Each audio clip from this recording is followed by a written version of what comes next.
विपक्ष तो लगातार हमलावर ही रहता है, चूँकि इनके पास कोई एजेंडा काम करने का है नहीं। केवल हमला करने का, केवल लूटने का, खसोटने का, प्रलोभन देने का, यही इनके पास एजेंडा रह गया। जनता पार्टी एक ऐसी पार्टी है जिसने नारा दिया कि सबका साथ, सबका विकास और सबका विश्वास। हमने कहीं नहीं कहा कि एक जाति का विकास, एक जाति का विश्वास। पूरे देश में लागू करने के लिए नोटिफिकेशन जारी कर दिया गया है, लेकिन अब विपक्ष है जो बीजेपी और सहयोगियों पर हमलावर है। हमारे साथ हैं बीजेपी के एमएलए हैं पवन जायसवाल। पूरे देश में अब सीए जारी कर लागू हो जाएगा, लेकिन अब विपक्ष आप लोग पर हमलावर हो गया है। सीए लागू हो जाएगा ये एक अलग विषय है। अब विपक्ष हमलावर है ये दूसरा विषय है। विपक्ष तो लगातार हमलावर ही रहता है, चूँकि इनके पास कोई एजेंडा काम करने का है नहीं। केवल हमला करने का, केवल लूटने का, खसोटने का, प्रलोभन देने का, यही इनके पास एजेंडा रह गया है। इसलिए भारतीय जनता पार्टी का जो भी घोषणा पत्र था, जिन चीज़ों को मोदी जी ने कहा था, उसको एक-एक करके धरातल पर उतारने का उन्होंने प्रयास किया है। कोई सीए, एनआरसी से किसी को परेशान होने की ज़रूरत नहीं है। अमित शाह जी ने आज बयान दिया है, किसी को डरने की ज़रूरत नहीं है। जो भी निर्णय है राष्ट्र हित में है। और नीतीश जी ऐसे लोग जब गठबंधन में हैं, तो आप समझ सकते हैं कि कोई निर्णय अगर राष्ट्र के विरुद्ध में होगा, तो जो भी नेता है, तेज-तराज नेता इस गठबंधन में है, उस तुरंत उँगली उठा देंगे कि ये गलत निर्णय हुआ। इसलिए किसी को गलतफ़हमी में रहने की ज़रूरत नहीं है। भारतीय जनता पार्टी, एनडीए परिवार, जनता दल यू और जो भी गठबंधन दल है, वो राष्ट्र के हित में, देश के हित में, क्षेत्र के हित में और राज्य के हित में ही हम लोग निर्णय करेंगे। ऐसा विश्वास करना पड़ेगा। लेकिन भाकपा माले के विधायक हैं संदीप सौरभ, वो जब हमने उनसे सवाल किया तो कह रहे थे कि अमित शाह ने एक बयान दिया था कि उस क्रोनोलॉजी को समझिए, पहले सीए आया है, उसके बाद एनआरसी आएगा। देखिए, संदीप सौरभ जी पढ़े लिखे लोग हैं, जेएनयू में पढ़े हैं। उनको कम से कम इस प्रकार की बातों को नहीं कहना चाहिए। वो वामपंथी विचारधारा पे ज़रूर हैं, लेकिन हर चीज़ में उल्टा सोच रखना कहीं से उचित नहीं है।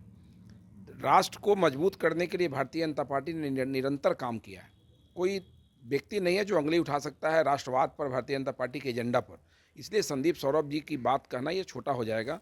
विषय है कि हम लोग विश्व स्तर पर हिंदुस्तान को स्थापित करने का, मजबूत करने का, एक अलग पहचान देने का काम भारतीय जनता पार्टी ने किया है, एनडीए गठबंधन ने किया है, मोदी जी के नेतृत्व में। लेकिन आरोप विपक्ष के है कि आप लोग किसी खास समुदाय को डराने के लिए कानून ला रहे हैं।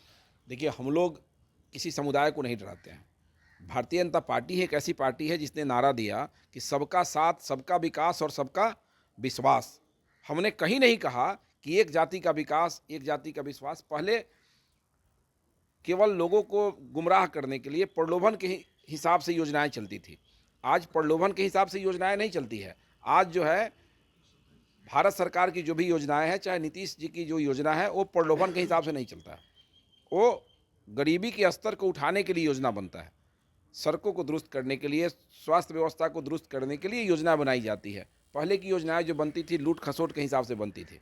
इसलिए एनडीए गठबंधन से विपक्ष को तुलना करना कहीं से उचित नहीं है। इस कानून से मुसलमानों को डरने का कोई ज़रूरत नहीं है। बिल्कुल नहीं। मैं जहाँ से आता हूँ 1,30,000 मुस्लिम समाज के लोग हैं।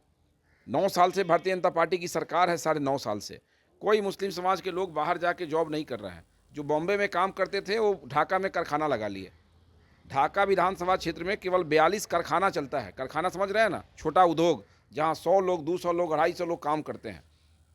लगभग 4,000 5,000 लोगों को काम लोग ढाका में दे रहा है, घोड़ासान में दे रहा है। अगर बिहार सरकार का नीति गलत होता, भारत सरकार का नीति गलत होता, तो ये जितने भी मुस्लिम समाज के लोग या जो भी बैग का कारखाना चलाने वाले लोग हैं, ये ढाका में काम नहीं करते, ये जाके सऊदी अरब में काम करते।